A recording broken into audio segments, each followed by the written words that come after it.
the majority concluded that Mr. Zuma's constitutional rights had not been infringed. Sephetho sa kgoro sa go ahlolela Mopresidente wa peleng wa naga Zuma go dula kgolegong dikgwedi tse lesomehlano se dula se le bjalo morago ga go šitwa go godiša kgorotshekelo ya Molaotheo go se gomiša.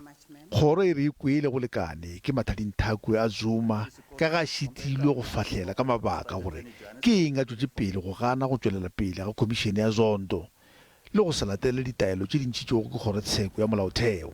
Elected absence, like that of Mr. Zuma, constitute more than litigious skullduggery, which does not have the effect of turning a competently granted order into one erroneously granted. Moahlodi Kgopelo o re Zuma ke moipolai yo a sa llelwego ka ga kgethile go se tle go itšhireletša. To entertain Mr. Zuma's application in these circumstances would be to permit him to blow hot or cold.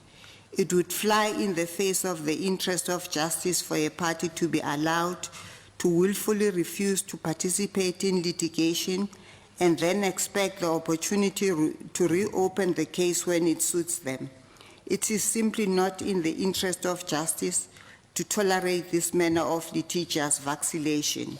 Bjale go letile gore kgoro e thietše molato o botšwego ke DA kgatlhanong le go lokololwa ga Zuma ka parola ka lebaka la maemo a gagwe a bophelo.